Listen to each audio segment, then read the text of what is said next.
ಕರ್ನಾಟಕದ್ದು ಅದು ಎಷ್ಟೆಷ್ಟು ಹಣ ಕೊಟ್ಟು ಎಲ್ಲೆಲ್ಲಿ ಕೆಲಸ ಆಗಿದೆ ಅದೆಲ್ಲ ಪ್ರಗತಿ ಪರಿಶೀಲನಾ ಸಭೆಯಲ್ಲಿ ಚರ್ಚೆ ಮಾಡೋರೋ ಬಿಟ್ಟವರೋ ಪತ್ರಿಕೆಯಲ್ಲಿ ಬರಲಿಲ್ಲ, ಯಾವುದು ವಿಷಯಗಳು ಬರಲಿಲ್ಲ.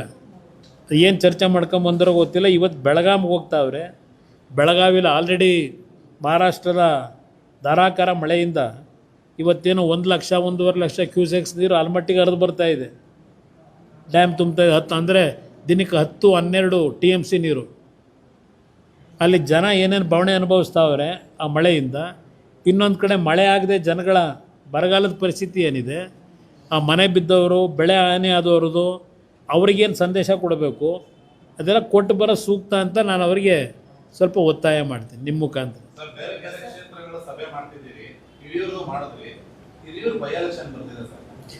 ನೋ, ಬರೀ ಬೈ ಎಲೆಕ್ಷನ್ಗೋಸ್ಕರ ನಾನು ಮಾಡ್ತಾ ಇಲ್ಲ.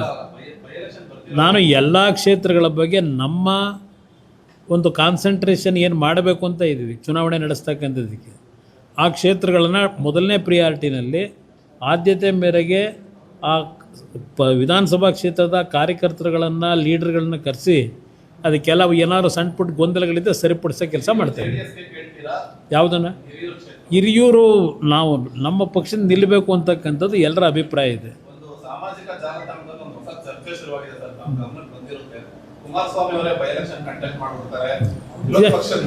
ನನಗೆ ಬರೀ ಬೈ ಎಲೆಕ್ಷನ್ನು, ಆ ಎಲೆಕ್ಷನ್ನು, ಈ ಎಲೆಕ್ಷನ್ ನಿಲ್ಲದೇ ಕೆಲಸನ, ಆ ಪ್ರಶ್ನೆ ಇಲ್ಲ.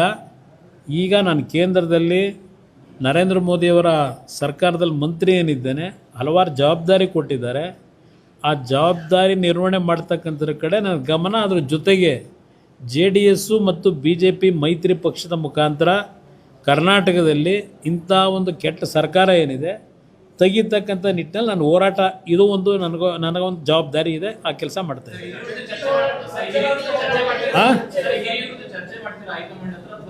ನಾನು ರಿಕ್ವೆಸ್ಟ್ ಮಾಡಿದ್ದೀನಿ ಈಗಾಗಲೇ.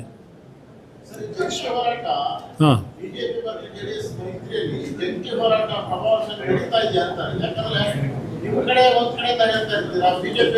ಯಾವುದನ್ನ ಯಾವ್ದು ಹೇಳಿ? ಈಗೆಲ್ಲ ಮೊನ್ನೆ ಈಗ ಹೊಸದಾಗಿ SIRನ ಒಂದು ಚಟುವಟಿಕೆ ಶುರುವಾದ ಮೇಲೆ ಬಹುಶಃ ಎರಡೂ ಪಕ್ಷಗಳು ಒಟ್ಟಿಗೆ ಒಂದೇ ಧ್ವನಿಯಾಗಿ ಹೋಗ್ತಾ ಇರೋದಕ್ಕೆ ನೋಡ್ತಾ ಇದ್ದೀರಿ. ಒಂದು ಒಟ್ಟಿಗೆ ಹೋಗ್ತಕ್ಕಂಥ ಒಂದು ವಾತಾವರಣ ನಿರ್ಮಾಣ ಆಗಿದೆ. ಅದು ಮುಂದುವರಿಸ್ತೀವಿ ಮುಂದಿನ ದಿನಗಳಲ್ಲಿ. ಹಾಂ, ಏನು ಹೇಳಿ? ಹಾಂ,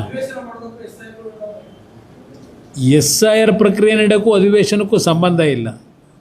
ಇವತ್ತು ಅಧಿವೇಶನ ಕರೀತಕ್ಕಂಥದ್ದು ಸೂಕ್ತ ನನ್ನ ಅಭಿಪ್ರಾಯದಲ್ಲಿ. ಹಲವಾರು ವಿಷಯಗಳು ಇವತ್ತು ವಿಧಾನಸಭೆಯಲ್ಲಿ ಚರ್ಚೆ ಆಗ್ತಕ್ಕಂಥ ವಿಷಯಗಳಿದೆ.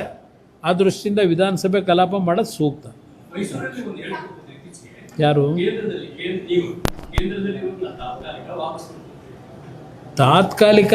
ತಾತ್ಕಾಲಿಕ ಅಂದರೆ ಅದು ನಾಳೆ ಬೆಳಗ್ಗೆ ಅದು ಎಂಡಾಗುತ್ತಾ? ಇನ್ನೂ 2 ವರ್ಷ ಅವಧಿ ಇದೆ. 3 ವರ್ಷ ಪಾರ್ಲಿಮೆಂಟ್ನ ಸದಸ್ಯತ್ವನೂ ಇದೆ. 3 ವರ್ಷ ಕೇಂದ್ರ ಸರ್ಕಾರದ ಒಂದು ಅವಧಿನೂ ಏನಿದೆ. ಇವತ್ತು ಮಂತ್ರಿ ಆಗಿದ್ದೇನೆ, ಅಲ್ಲಿ ಕೆಲಸ ಮಾಡ್ತಾ ಇದ್ದೇನೆ, ಜವಾಬ್ದಾರಿ ಕೊಟ್ಟಿದ್ದಾರೆ.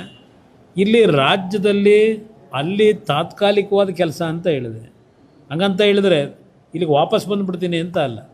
ನಾನು ಇಲ್ಲೇ ಇನ್ನೂ ಪಕ್ಷದ ಸಂಘಟನೆಗೂ ನಂಗೆ ಜವಾಬ್ದಾರಿ ಏನಿದೆ. ಇದರ ಜೊತೆಗೆ ಕೇಂದ್ರ ಸರ್ಕಾರದಲ್ಲಿ ನರೇಂದ್ರ ಮೋದಿಯವರು ನನಗೆ ಒಂದು ರೆಸ್ಪಾನ್ಸಿಬಿಲಿಟಿಯನ್ನು ಕೊಟ್ಟಿದ್ದಾರೆ. ಆ ರೆಸ್ಪಾನ್ಸಿಬಿಲಿಟಿಗಳನ್ನು ನಡೆಸ್ತಕ್ಕಂಥ ಮುಂದಿನ 3 ವರ್ಷ ನನಗೆ ಅವಧಿ ಇದೆ. ಅಲ್ಲೂ ಕೆಲಸ ಮಾಡ್ತೀನಿ, ಇಲ್ಲೂ ಪಕ್ಷದ ಸಂಘಟನೆ ಮಾಡ್ತೀನಿ.